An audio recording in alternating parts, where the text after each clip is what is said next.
आईना दिखाने वाले दिल्ली में, अजीत डोवाल के घर पे लुकमे खा के ये ऐलान करने वाले, वो जमातों के सदर व सरबराह, वो किसी अकीदे के होंगे, उससे मेरा ताल्लुक नहीं है। ये मिल्लत मजलूम की आवाज है, ये मिल्लत मजलूम के मकसद और ईमान की बात है।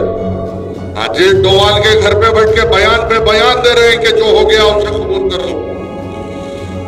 तो ये जो आवाज करने वाले हैं, मौलाना सज्जाद नदवी, मैं आज पूछना चाहता हूं तुम्हारे से, तुम्हारे इल्म की बड़ी कदर थी, तुम्हारे इल्म की हम बड़ी एहतराम और इज्जत करते थे, लेकिन आज ये साबित हो गया कि इल्म तो शैतान के पास भी था,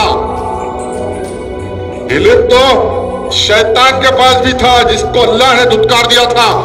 उसी शक्ल में आज बाबरी मस्जिद की जगह राम जन्मभूमि की तारीफ करने वाले, अरे हम तो तख्तेदार पे चढ़ जाएंगे, ला इलाहा इल्लल्लाह मुहम्मद रसूलुल्लाह, बाबरी मस्जिद की जगह कोई मंदिर को हम नहीं मानते। हमारी तारीख बड़ी पड़ी है 1400 साल में कि कभी हसनुल बंदा की शक्ल में हमने जाने शहादत किया था मिस्र की सरजमीन पे, और आज सारे हिंदुस्तान में खौफजदा मुसलमानों को किया जा रहा है कि अगर मान लो, नहीं मान लोगे तो तुम्हारी अर्श है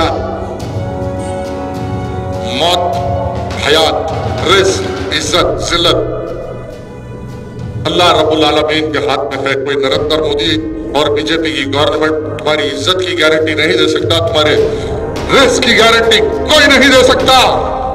गुजरात के फसादात तुमको साबित कर दिए ना, रात को सोया हुआ करोड़ों रुपए का मालिक मुसलमान एक लम्हे में फुटपाथ पर नजर आ गया। ऐसे हालात हिंदुस्तान में आने वाले हैं। जिस दिन 9 तारीख को ये जजमेंट आया तो और एक ऐलान हुआ हिंदुस्तान में, उस पर कोई तबसरा नहीं कर रहा।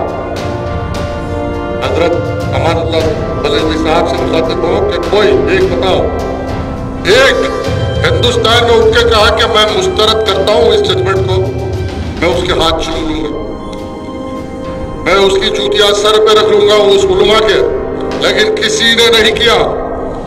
अल्हम्दुलिल्लाह, अगर किसी ने किया तो गाजिया मिल्लत की तहरीक के कारकुनों ने हिंदुस्तान में आवाज उठा के कहा कि मुस्तरद कर। अगर किसी ने किया तो आदम मलिक के फॉलोअरों ने निकल के कहा, डॉक्टर क़याम खान के भाइयों ने कहा कि हिंदुस्तान में इस फैसले को हम मुस्तरद करते हैं। आखिरी सांस तक कहूंगा, आखिरी सांस तक। अरे क्या होगा, तुम मुकदमे करोगे, जेल भेजोगे, बहुत होगा तो एनकाउंटर होगा, बहुत होगा तो तख्तेदार पर चढ़ा दिया जाऊंगा। और तख्तेदार पर चढ़ते हुए भी मजलूम मुसलमानों को यह पैगाम देते हुए तख्तेदार पर चढ़ूंगा कि कभी हक को छोड़ना नहीं, ला इलाहा इल्लल्लाह मुहम्मद रसूलुल्लाह के लिए जियो, अल्लाह के लिए मरो।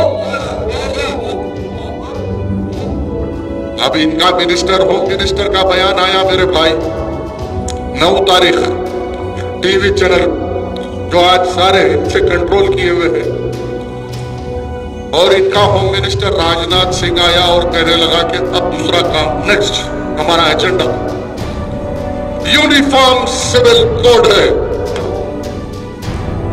उस पर कोई राय जहर नहीं करता। फिर एक रास्ता है कि मैं जिद्दोजहद करूं, और मैं 1 मिनट के लिए भी इस मुल्क में रहने के लिए तैयार नहीं हूं। जाओ, मुसलमान रहबरों की एक कैफियत है कि वो बातिल की तायीद करते हैं।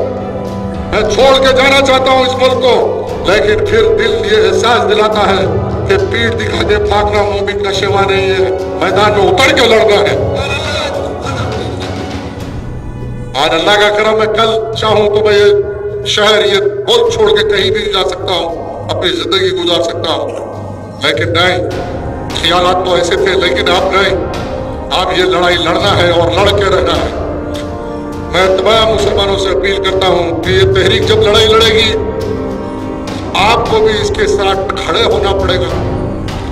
इलेक्शन में वोट देने के लिए नहीं, इतने बार लड़ा, साजिशा हुए, जो भी यहाँ का इलेक्शन है वो शहर के लोग बेहतर जानते हैं कि पोलिंग बूथों पे पैसे देना, पुलिस को लेना, कब्जा करना, डाल लेना वोट, कभी तकलीफ नहीं हुई, हार के भी तकलीफ नहीं हुई। बस आज तकलीफ है तो इस बात की है कि इस शहर के लोगों ने अगर सही फैसला करके तहरीक का साथ दिया होता, इस फैसले के बाद हिंदुस्तान की ईंट से ईंट बजा देता हिंदुस्तान के कोने कोने। हारने की तकलीफ या किसी चीज की तकलीफ नहीं, तकलीफ इस बात की है कि अगर आज हमारे हाथ में होता तो बताते इनको काम कैसा होता और कौम कैसा लड़ती। मैं ये तवक्को रखता हूं कि चलो जो कुछ हुआ हुआ, अब भी वक्त नहीं गया, गिले शिकवों से कुछ हासिल नहीं होता।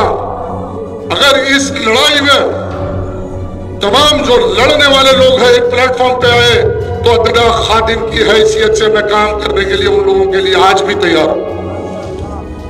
आज भी दावत देता हूं तमाम लोगों को कि कल जो हो गया हो गया, अब ईमान की लड़ाई है ये। इस ईमान की लड़ाई में तमाम लोगों से दरख्वास्त करता हूं कि एक प्लेटफॉर्म पे आ जाओ, वरना शरीयत पे हमला होगा, कल इज्जतों पे हमला होगा, घरों में माँ बहन महफूज नहीं रहेंगे। और फिर उस दिन का इंतजार मत करो, जितना जल्दी हो सके अपनी सफों को फिर से दुरुस्त करो, अपनी सफों को फिर से खड़ा करो, लेकिन किसी शख्सियत के लिए नहीं, एक मकसद के लिए। आज अपने मकसद को वाजे और खुलेआम डिफाइन करो। ये लड़ाई हम अपने ईमान के लिए लड़ रहे हैं, ईमान की हिफाजत के लिए लड़ रहे हैं, मजलूम मुसलमानों की हिफाजत के लिए लड़ रहे हैं। हम ये लड़ाई अपनी शान के लिए, इख्तिदार के लिए नहीं लड़ रहे।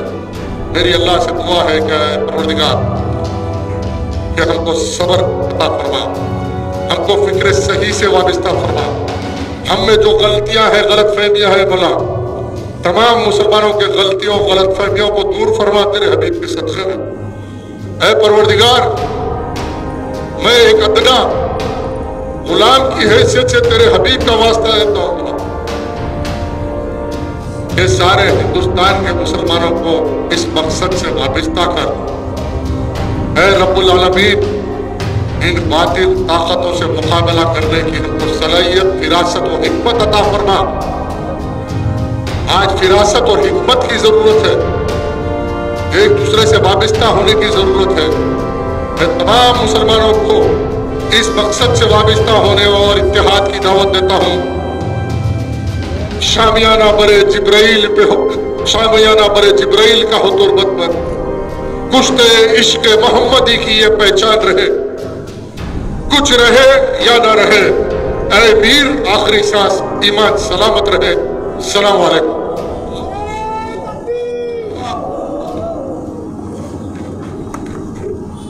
इस एडवांस टेक्नोलॉजी के दौर में खरीदिएगा लैपटॉप, कंप्यूटर, एसेसरीज और बहुत कुछ एक्सक्लूसिव पीसी वर्ल्ड पर से, जो है हैदराबाद का सबसे बड़ा होलसेल और रिटेल शोरूम, जहां आपको मिलेगी बेस्ट कस्टमर सर्विस।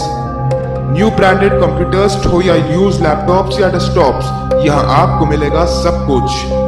और एक्सक्लूसिव पीसी वर्ल्ड दे रहा है अपने कस्टमर्स को ऐसे ऑफर्स जो आपको कहीं नहीं मिलेंगे। और स्कूल, कॉलेजेस और ऑफिसेस के लिए बल्क में भी सप्लाई यहाँ की जाती है। और एक्सक्लूसिव पीसी वर्ल्ड में टेक्निकल इंजीनियर्स की निगरानी में रिपेयरिंग भी की जाती है। तो विजिट कीजिएगा डिस्काउंट की दुनिया exclusive PC world, Secunderabad, CTC building, C block, first floor.